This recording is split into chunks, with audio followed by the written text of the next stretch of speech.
na tu hause matu je sida chumi ba tu hause saina phat chuma ba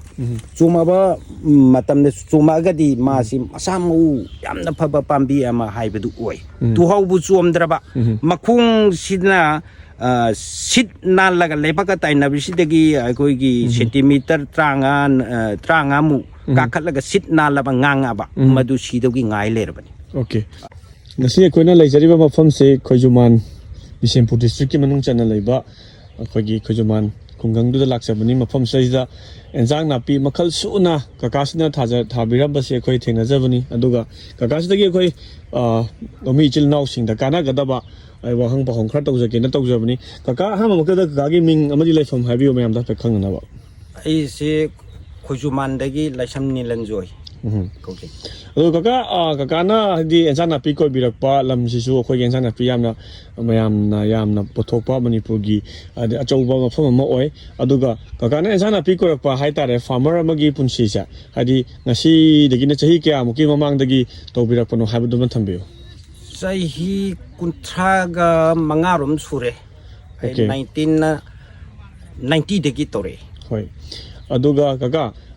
da maruina ngasi akoina haidi topic amakak kakada hangjagena khanjari sa haidi mamangda akoina ujariba haidi khamenchin pambi haitare kakagi sona kan thangmada lairiba khamenchin pambi sa sigi matangda haidi kitang adi mayamda progressive farmer ama oina kakana experience mayam ama leiraga tobirakpanina mayam da kakana na beda mokto ang khra hangjage tawbani ka adu kari kamai tawraga ka haidi khamenchin si haidi asuk phajana kana thabiram bano lena tina yawbo ude aduga haiba mayam singdo mayam da khangna ba kitang kupna maron marik sino thambiram marik chomba hoi khamel asin basi laina tina yamna tagan ba pambi oi ma si yamna akogi heart plan na te so plan ne moisi pambi sinna ma si etek tawdogi ngai leyeba moisi aduna ai ahamba da masi patas paidom si manung da patas kilo 15 ka DAP kg 15 ka hapaga isam samna dum thajaki khulol lakpa matam da aina aikogi hidak lang taksi tangkak naina numitra mamani kana raka tangkak naina phajana dum ai kapiki adugi saktam kapaduna ni aina masi saktam si uri basi khamenchin je khwaidagi akogi yamna lomi chil naw sina thabada luna thokpa haiba tare pambi makhalam mane na kana takpire aduga khamenchin da luri si karamba laina tina sing si tabagi no aduga gagi ngasi khoina mangda uriba khamenchin si di tasena hakanda laina tina si tasengna haidi pambi ma bhau haidi miss oidaba haitare aduga khamenchin gi height adugi paliba manungda khoina namjagre mayam ma kayam pali pande ko adu laina tina haidi amata udabase adu karamba laina na hena khamenchin da kudong thibage aduga kamai torga kagi lofam sidana antak khamenchin thaba kanda mai pakpiri banu haibado mayam da khangna ba haibiyo masi ain phajna har nung hapal lore siri haigalaba matung da aikogi kangkhun si tentak na hallaba matung da halaga aina hidak si aikogi krontani pone adagi echipet jawba hida amane phajana kangkhun sina saibiri sina karino haida ma si daibek ana lekwang ne kangkangba lepsi sibasi yamna tawgal haba madu tawdana widamakta ina madu phajana hapaga kangkhunda thagaba matungda hapta muk numit 10 ni muk leirakanda GSP gi PCT 410 PCT si masi numit thamakhai muk leiraga masi ising liter amada amamam kape hapaga kape ising liter amada ga dos ml ama hapaga kape aduga thamakhai muk numit 10 ni thamakhai muk leiraga aikoigi GSP gi element si masi ising liter amada mn amamam jalaga masi amurak anirak saina kapam matamda kapsaki adugi masina kanu kapi si karino aida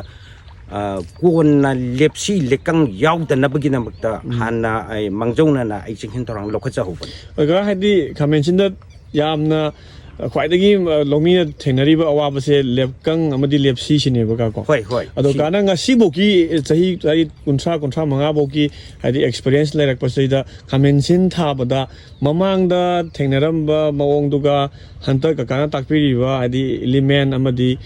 PCTꯅ ꯑꯩꯈꯣꯏ ꯍꯥꯏꯕꯤꯈ꯭ꯔꯦꯀꯣ ꯑꯗꯣ ꯁꯤ ꯍꯥꯄꯛꯄ ꯃꯇꯝꯗ ꯑꯍꯣꯡꯕꯁꯦ ꯀꯀꯥꯗ ꯇꯁꯦꯡꯅ ꯐꯥꯎꯕ ꯑꯍꯣꯡꯕ ꯂꯩꯕ꯭ꯔꯥ ꯑꯗꯨꯒ ꯃꯌꯥꯝꯗ ꯀꯥꯅ ꯄꯤꯅꯤꯡꯕ ꯍꯥꯏꯗꯤ ꯍꯤꯗꯥꯛ ꯑꯅꯤꯁꯤꯒꯤ ꯃꯇꯥꯡꯗ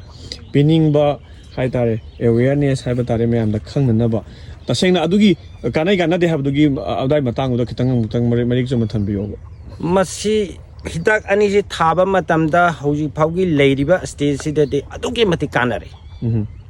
ꯌꯥꯝꯅ ꯀꯥꯟꯅꯔꯤ ꯀꯥꯟꯅꯔꯤꯕꯁꯤ ꯀꯔꯤꯅꯣ ꯃꯉꯣꯟꯗ ꯂꯦꯞꯁꯤ ꯌꯥꯎꯗ꯭ꯔꯦ ꯂꯦꯀꯪ ꯌꯥꯎꯗ꯭ꯔꯦ ꯈꯥꯃꯦꯟ ꯑꯁꯤꯟꯕꯗꯤ ꯂꯦꯞꯁꯤ ꯂꯦꯀꯪꯁꯤꯅꯦꯕ ꯌꯥꯝꯅ ꯐꯥꯔꯃꯔꯁꯤꯡꯅ ꯌꯥꯝꯅ ꯅꯤꯡꯕ ꯀꯥꯏꯔꯤꯁꯦ ꯃꯥꯁꯤ ꯄꯤꯛꯏꯉꯩꯗ ꯁꯤꯈ꯭ꯔꯦ ꯁꯤꯍꯧꯗ꯭ꯔꯒ ꯍꯩ ꯈꯒ ꯄꯥꯜꯂꯒ ꯁꯤꯔꯛꯑꯦꯕ ꯑꯣꯀꯦ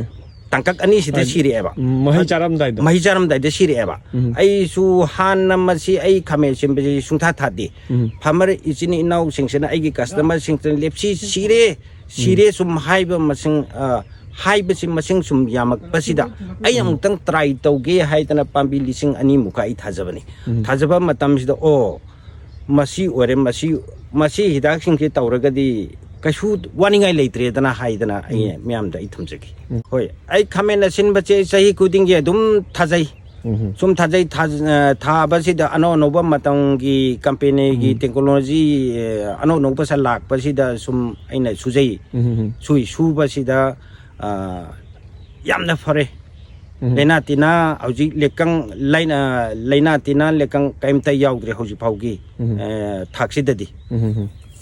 ꯑꯣꯀꯦ ꯑꯗꯨ ꯇꯥꯔꯗꯤ ꯀꯥ ꯍꯥꯏꯗꯤ ꯈꯥꯃꯦꯟꯁꯤꯟ ꯊꯥꯕ ꯃꯇꯝꯗ ꯑꯇꯩ ꯀꯥ ꯍꯥꯏꯗꯤ ꯚꯤꯇꯥꯃꯤꯟꯒꯨꯝꯕ ꯀꯩꯒꯨꯝꯕ ꯁꯤꯖꯤꯟꯅꯕꯤꯕ꯭ꯔꯥ ꯀꯥꯒꯤ ꯁꯤꯒꯤ ꯈꯥꯃꯦꯟꯁꯤꯟ ꯄꯥꯝꯕꯤꯁꯤꯗꯩꯗ ꯚꯤꯇꯥꯃꯤꯟꯗꯤ ꯊꯣꯏꯅ ꯁꯤꯖꯤꯟꯅꯗ꯭ꯔꯦ ꯃꯥꯗꯤ ꯌꯥꯝꯅ ꯃꯁꯥꯁꯤ ꯈꯔꯗꯤ ꯐꯕ ꯈꯔ ꯂꯤꯅ ꯈꯔ ꯐꯕ ꯍꯥꯏꯇꯥꯔꯦ Okay. ꯃꯁꯥꯁꯤ ꯌꯥꯝꯅ ꯅꯧꯊꯣꯛꯈ꯭ꯔꯗꯤ ꯑꯩꯈꯣꯏꯒꯤ ꯎꯔꯨꯝꯒꯤ ꯍꯋꯥꯏ ꯃꯇꯣꯟꯗꯧꯅ ꯇꯧꯔꯗꯤ ꯂꯩꯅꯥꯁꯤꯡꯁꯤ ꯃꯣꯏꯗ ꯌꯥꯝꯅ ꯊꯨꯅ ꯃꯣꯏꯗꯤ ꯌꯥꯝꯅ ꯆꯪꯒꯟꯕ ꯑꯣꯏꯌꯦ ꯃꯈꯣꯡꯗꯩꯅ ꯃꯇꯣꯟ ꯐꯥꯎꯁꯤ ꯏꯁꯤꯡ ꯌꯥꯝꯅ ꯂꯩꯕ ꯄꯥꯝꯕꯤꯅꯦꯕ ꯃꯣꯏꯁꯦ Okay. ꯑꯗꯨꯅ ꯚꯤꯇꯥꯃꯤꯟꯁꯤꯗꯤ ꯊꯣꯏꯗꯣꯛꯅ ꯁꯤꯖꯤꯟꯅꯗꯦ ꯀꯩꯅꯣ ꯄꯥꯝꯕꯤ ꯃꯁꯥ ꯃꯎ ꯐꯕꯅꯤꯅ ꯚꯤꯇꯥꯃꯤꯟ ꯊꯣꯏꯗꯣꯛꯅ ꯁꯤꯖꯤꯟꯅꯕꯒꯤ ꯗꯔꯀꯥꯔ ꯇꯥꯗꯦ ꯑꯗꯨꯒ ꯈꯥꯃꯦꯟꯁꯤꯟ ꯄꯥꯝꯕꯤꯁꯦ ꯁꯤꯗ ꯀꯥꯟꯅ ꯊꯦꯡꯅꯕꯤꯔꯛꯄꯗ ꯃꯁꯥ ꯐꯕ ꯄꯥꯝꯕꯤ ꯑꯃꯅꯤ ꯍꯥꯏꯕꯁꯦ ꯍꯣꯏ. ꯁꯦꯡꯅ ꯍꯥꯏꯔꯀꯥꯟꯗꯀꯣ ꯃꯁꯥ ꯐꯕ ꯄꯥꯝꯕꯤ ꯑꯃꯅꯤ ꯍꯥꯏꯕꯁꯦ ꯈꯥꯃꯦꯟꯁꯤꯟ ꯊꯥꯕꯤꯔꯤꯕ ꯏꯆꯤꯜ ꯏꯅꯥꯎꯁꯤꯡꯁꯤꯗ ꯀꯃꯥꯏꯅ ꯃꯁꯛꯁꯤꯡꯁꯤ ꯌꯦꯡꯉꯀꯥꯟꯗ ꯈꯪꯒꯗꯒꯦ ꯍꯥꯏꯕꯗꯨꯁꯨ ꯑꯩꯈꯣꯏ ꯈꯥꯃꯦꯟꯁꯤꯟꯁꯤ ꯌꯦꯡꯉꯀꯥꯟꯗ ꯅꯠꯇ꯭ꯔꯒ ꯈꯥꯃꯦꯟꯁꯤꯟꯗ ꯂꯩꯒꯗꯕ ꯃꯁꯛ ꯃꯇꯧꯗꯣ ꯑꯗꯨꯁꯨ ꯀꯥꯟꯅ ꯈꯤꯇꯪ ꯇꯥꯛꯄꯤꯌꯨ ꯈꯥꯃꯦꯟ ꯑꯁꯤꯟꯕꯁꯤ ꯃꯁꯥ ꯃꯎ ꯐꯕ ꯍꯥꯏꯔꯒꯗꯤ ꯃꯈꯣꯡ ꯂꯩꯕꯥꯛꯇꯒꯤ ꯂꯥꯛꯏꯕ ꯃꯥꯒꯤ ꯁ꯭ꯇꯦꯝꯒꯤ ꯁꯔꯨꯛꯁꯤꯗ ꯑꯩꯈꯣꯏꯒꯤ ꯇꯨꯍꯥꯎꯗꯧꯅ ꯃꯇꯨ ꯆꯣꯝ ꯑꯗꯨꯝ ꯂꯥꯛꯑꯕ ꯃꯈꯣꯡꯗꯒꯤ Okay. ꯑꯗꯒꯤ ꯃꯊꯛꯀꯤꯗ ꯃꯁꯤꯗꯩꯁꯤꯗ ꯑꯩꯈꯣꯏꯅ ꯇꯨꯍꯥꯎꯁꯦ ꯃꯇꯨꯁꯦ ꯁꯤꯗ ꯆꯣꯝꯃꯤꯕ ꯇꯨꯍꯥꯎꯁꯦ ꯁꯥꯏꯅ ꯐꯠ ꯆꯣꯝꯃꯛꯑꯕ ꯃꯇꯝꯗ ꯆꯣꯝꯃꯛꯑꯒꯗꯤ ꯃꯥꯁꯤ ꯃꯁꯥ ꯃꯎ ꯌꯥꯝꯅ ꯐꯕ ꯄꯥꯝꯕꯤ ꯑꯃ ꯍꯥꯏꯕꯗꯨ ꯑꯣꯏ ꯇꯨꯍꯥꯎꯕꯨ ꯆꯣꯝꯗ꯭ꯔꯕ ꯃꯈꯣꯡꯁꯤꯅ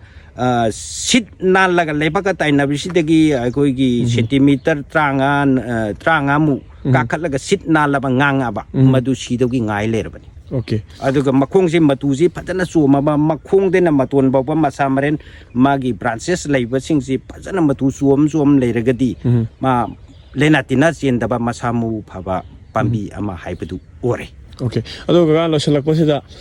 ꯑꯗꯩ ꯈꯥꯃꯦꯟꯁꯤꯟꯁꯤꯗꯅꯦ ꯃꯌꯥꯝꯅ ꯐꯣꯀꯁ ꯇꯧꯅꯔꯤꯕ ꯐꯥꯔꯃꯔꯁꯤꯡꯅ ꯊꯥꯕꯗꯁꯨ ꯌꯥꯝ ꯂꯨꯕ ꯑꯣꯏꯕ ꯑꯗꯨꯕꯨ ꯀꯩꯒꯨꯝꯕ ꯈꯥꯃꯦꯟꯁꯤꯟꯁꯤ ꯊꯥꯕ ꯍꯩꯔꯒꯗꯤ ꯑꯗꯩ ꯍꯥꯏ ꯄ꯭ꯔꯣꯐꯤꯠ ꯍꯥꯏꯗꯤ ꯄ꯭ꯔꯣꯐꯤꯠ ꯌꯥꯝꯅ ꯐꯪꯕ ꯁꯦꯟꯗꯣꯡ ꯌꯥꯝꯅ ꯂꯩꯕ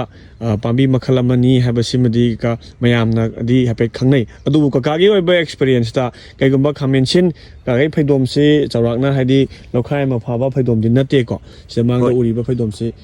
ꯐꯩꯗꯣꯝ ꯑꯃꯈꯛꯇꯅꯤ ꯍꯥꯏꯇꯥꯔꯦ ꯁꯤ ꯈꯛꯇꯪ ꯂꯧꯁꯦꯟ ꯑꯃꯒꯨꯝꯕ ꯈꯛꯇꯅꯤ ꯍꯥꯏꯕꯀꯣ ꯑꯣꯀꯦ ꯍꯣꯏ ꯄꯣꯏꯟ 10 ꯆꯥꯡ ꯍꯥꯏꯇꯥꯔꯦꯀꯣ ꯑꯗꯣ ꯁꯤꯗꯩꯁꯤꯗꯒꯤ ꯀꯀꯥꯅ ꯑꯦꯛꯁꯄꯦꯛ ꯇꯧꯕꯤꯕ ꯍꯥꯏꯗꯤ ꯁꯤꯖꯟꯁꯤꯗꯩꯁꯤꯗ expect ตวิบ profit ให้ตาเลยก็อดูกยามุพังใบยายอดูกจังกีบดูนักยามุจังงกันนี่ครับดูกจังทำบิวนี่ คำเมนชินบาสิที่ฮาร์ดิสังเดรติลฮิตักตดีขราสังงีอดูสังงีให้ริบสิตาริบไลนาดูกตินาดูกจานาไปฮิตักคาปีเรกดิถุยตรงนั้นวันนี้ไงเลยตีให้ไปว่าผมจะทำจะเกอดูกมาสิ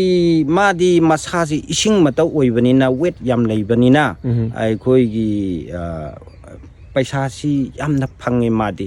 เกจิไม่จีเกจิคำเมนปัมบีคำเมนให้จิตารามุกตัวเกจิมาพาบันนี้นะสิกิไปดมสิมาดาบรา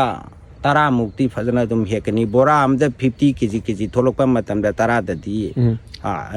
ดมสองปัมบีมาสิงปุ่นกยามุกทับบิบอยด้วยนะคะสิไอสิปัมบีโรสิอันนี้นี่คักท่าจะเป็นเขาจะปุ่นพุ่นกระเรปัมบีลิชิงมากะชันิปันมุกใจไทยลิชิงมากะชันิปันทับเนี่ยให้บิเลยอดูดากดีคำเมนชินปัมบีมาด้วยกับคำเมนชินเกจิกยามุกปุถุปยาบุกิเกจิสิมาสิมาคงเดนมาตุนบ่าวสิพัฒนาสมปังกันผมแต่เกจิมังตรุกตีตุ่มพัฒนาหลักกันนี่พัฒนาโลกสิ่งกันดิฉันจะเอาอีตาดีเขาจะคำเมนชินเกจิตะแก่หนูไปบิเลยใช่ไหมเกจิเดี๋ยวเขาจะสิหุ่มปูกุมจะเว้หุ่มปูกุมบ่ยกบ่อีตากดีก็งั้นสักกี่ตักพี่บ่คุยกี่ calculation ดูคุยมาขาดได้ทำจระเข้กุมบ่ยามระบบก็คุยนะคำเมนชินปามบีมันตะกี้เกจิมารีขัดตั้งพังเงินขัดละสิก็ดูก็การนั้นทับบีบ่คำเมนชินปามบีเชปุ่นนักแก่เนี่ยลิชิงมากะชันิปันลิชิงมาจันนิปันมุกทับมาทำได้ก็เกจิลิชิงตะเรียดก็จันนิพังมังมีก็เกจิลิชิงตะเรียดก็จันนิเสียคุยนะก็ยามนะดีเอเวอเรสต์เขาอยู่ที่มาทำสกีกันได้ยังกันลบหุ่มปูเป่ามาทำได้ก็ลบหลักมารีก็ลิชิงกุนทรานิถอยมุกคุยนะดี calculation ที่ได้จงทบพอดิ้งเมย์บ่ก็ไปดูบุคคลชานุงซาลอยจะทบก็ตั้งขายมชักกระสุลบหลักนี่ชักกระสุก็ให้ดีงั้นสิการทับบีบุคคลเมนเชลิชิงมากะจันนิปันสิจะไอ้กี่ว่าขันได้ก็ลบหลักอันนี้มุกที่เลี้ยงก็ได้นะขลีจุ่มก็ได้ก็จุ่มบันนี่โอเคยามนุ่งไงจะได้ก็ถึงน่าจะได้นะให้ดีงั้นสิคำเมนเชนเมื่อกี้มาตั้งได้ขจิกตัวอร์บสูकागी experience सारी अकोई एग्रो की टीम दा थंबीबा दुगा हारिबा experience का थंबीबा में हमसे अकोई नमु मणिपुर की लोमी चिल नाउ सिंग दा खंगन नबा अकोई का पोस्ट ऑफ जरके दुगा मैं हमसु हाइदी कागी मतौ तमगा अदे प्रॉफिटेबल ओइबा हाइदी कनो माय तारे फार्मर अमो ओइबिउ हाइबदु का थमजरगा कागाबो हाइनिंगा इतना थगत चरी थैंक यू ओके